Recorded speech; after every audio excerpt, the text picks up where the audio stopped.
And easing gun restrictions. A closer look tonight at exactly what a Missouri bill would mean for gun rights in the Show Me State. Good evening, I'm Mackenzie Henderson. And I'm Dylan Austin. Are gun stores an essential business? Can people conceal carry at church without permission? Well, under Missouri House Bill 359, the answer to both of those questions would be yes across the state. And that's not all the originally bipartisan measure includes. And now some Democrats say the legislation has become more and more partisan as the changes to it grow. WGEM's Frank Healy is live in Hannibal with reaction. Frank.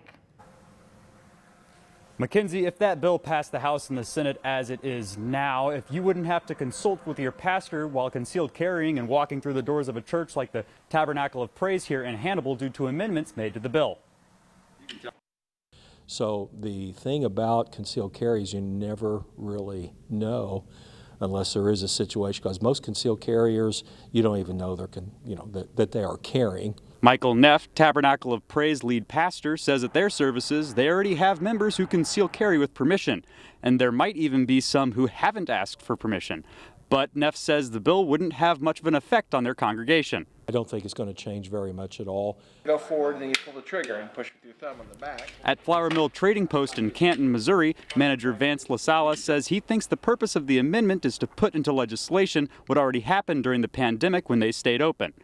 Well, it just means that the state of Missouri is very supportive of our Second Amendment.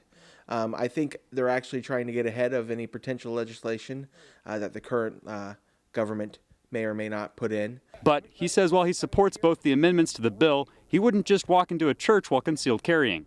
I would probably, personally, if it were me, and I would check with my pastor, even if that law went into it. Neff says he thinks it's typically a good idea to ask as well. It's still a nice gesture, at least you know that people are doing it. So every concealed carrier has to make that decision. And Neff says he acknowledges that for each church, the reaction to this could be different.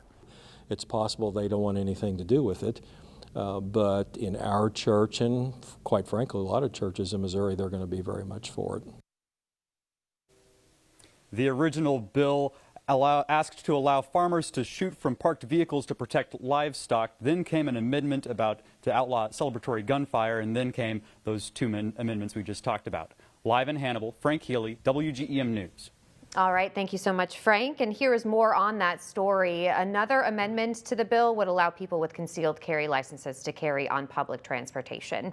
And this story continues tomorrow on WGEM News Today, where you will hear more about the potential impact on gun stores. All right, high temperature.